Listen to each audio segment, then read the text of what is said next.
right, family, it's Tasha, Mama Bear Prepping. You already know what time it is. Get your drink, pull up, let's talk about it. So one of my best videos ever was a video that I did not too long ago, you guys, where I discussed canned goods, different types of canned goods that I have in my pantry, things to get in a canned form. And basically, and then since then, I've been getting emails and more questions about, hey, can you give us a little bit more?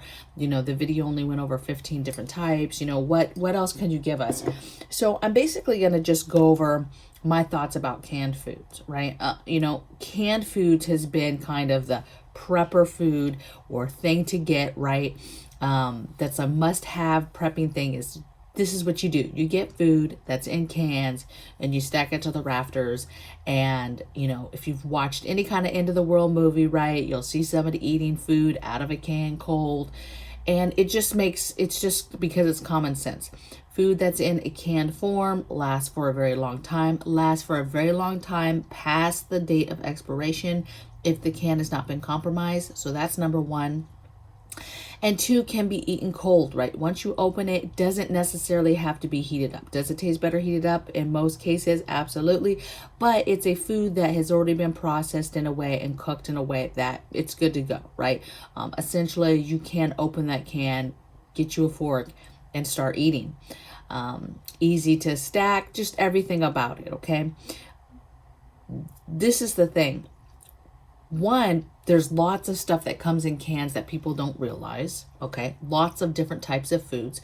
There's different types of cans. So people think, oh, cans, they think, okay, I'm just going to go to the grocery store. It's in a can. That's what she means. Get that stuff. Yes, that's also cans. That's obviously cans. But I'm talking about your number 10 cans for freeze-dried food. You know, I'm talking about your Thrive size cans. I'm talking about your packaging that freeze-dried food comes in. I'm talking about pressurized canned jars. I'm talking about all of that stuff, okay? And there's stuff in jars that some people can't get or don't realize they can get in a jar form, okay? So I'm just going to go through it. So basically you got canned meats, right? Meat, all types of meats in different cans. I've discussed this several times on this channel. Go to the meat section where you would find Spam. Again, another doomsday prepper meat. That's a must-have. There's two meats, if you didn't know, that you're going to see on everybody's channel that everybody gets, and that's Spam and that's canned chicken, okay? Guess what? Newsflash, there's a ton of extra meats that you can get in a canned form outside of those two meats, okay? Canned vegetables, canned fruits. The thing about canned fruits and vegetables is it's a dire necessity, something you have got to get on your shelves because you need those nutrients, you need those vitamins. And unfortunately, if you get to the point where you don't have fresh fruits and vegetables that you can get from a store, you're going to be hurting. Now, obviously, some people grow their own vegetables and fruits. And so they're like, okay, that's how I'm going to supplement. Then you have people who do not eat any kind of vegetables, right? Will not eat even lettuce on a hamburger. And so to be honest, their bodies are already used to that, you guys. So it's not going to be so shocking. However, they are going to be, as they already are, deficient in a lot of vitamins and different nutrients that could be beneficial to them being able to be active and move around and move and do things in a way that they need to do to survive, that actually will end to result in whether they survive or not. Okay, so that goes into the whole diet and you taking care of your body now. Okay, so I'll get off of that. Some other stuff people didn't know you could find in cans. Canned bread. Did you know you can get bread? You can get butter, okay? Cheese, different things like that in canned form, whether it's a number 10 and it's in a freeze-dried form or actual canned in a regular size can at the grocery store, okay? You need to take a look and look at your options. There's more out there than just canned Spam, some chicken, and soups and stuff. We're going to get into that though. Soups, chilies, right? Potatoes, yams, right? Different carbs that are in a canned form. Freeze-dried foods, which I already talked about, right? A lot of freeze-dried companies they're running out of food right now, but they sell their products. A lot of them sell their products in number 10 cans. And it's freeze dried. So August and Farms, different places, Mountain House, you could buy food that's freeze dried, already ready to go in those cans. Fruits, vegetables, meats, stews, soups, things, goulashes, things that are already put together, okay, for you. And then freeze dried, okay? All types of stuff. Desserts. Don't forget your feel good, delicious stuff. You can get that stuff in freeze dried form. You literally can go to like any kind of camping type store, Dick's, Cabela's, any of these outdoors types places that sell, the kind of expensive 1 or 2 serving freeze dried food. They got freeze dried ice cream sandwiches. Okay. My point is there's all types of desserts, canned pie fillings, things like that.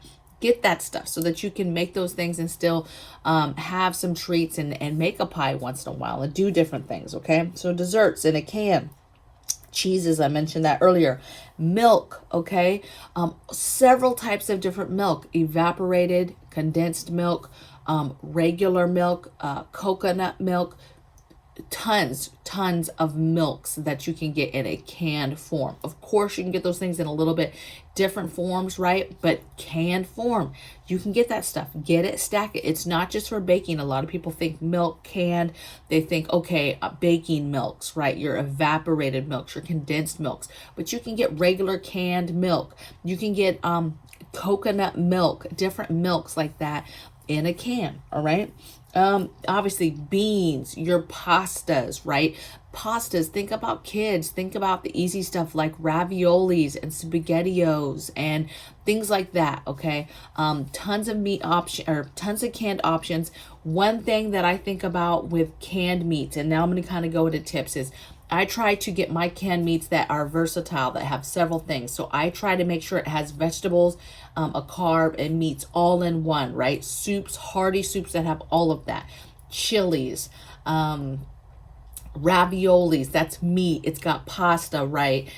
You've got SpaghettiOs. You can get that with, hot dogs in it. You can get it with meatballs in it, but all types of different stuff, right? You have canned actual meat. Some of the potatoes and beans those have options where they have meat in them or vegetables in them. But a lot of that stuff is, the more versatile you are, then you can just heat it up and go, or you can just eat it out of the can. But more so too, you can make big one pot meals, right? You can throw a couple cans of chili or something, right? Beans and rice, and then throw another can of something else like extra meat or some vegetables, that type of thing, right? So just get versatile in your canned options, but make sure that you're hitting all your food groups so that it's easy to put these one pot meals together. Okay. Some other tips: multiple, I can't even stress this enough, multiple can openers. Okay. Hand can openers, not electric. Can you have an electric and you have a way to power it? Absolutely. But you need to have your hand options. Those things break. They're not the strongest. Okay. So you need to have multiples of those. Even if you have like the most fancy can opener, hand can opener, make sure you have backups. Okay. Because one, you're on the go, you have to leave quickly, or you have to do something or whatever, it gets lost. Somebody uses it, it gets lost, whatever, it gets stolen. You need to have multiple can openers. Okay. I think can openers is a good bartering item as well, right? Go to the Dollar Tree, get you a handful of the cheap ones, but could be a bartering option. Okay. Can openers though, can't stress it enough.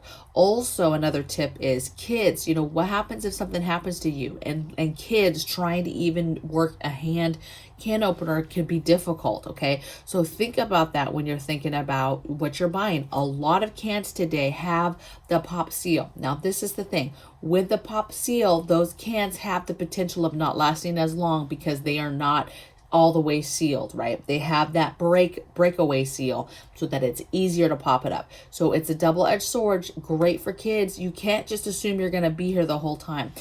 So that gives options for kids. and smaller kids that are trying to open stuff, but again, not as strong of a can overall as well as the other cans that you're actually having to use a can opener on, okay? Think about pressurized jars too.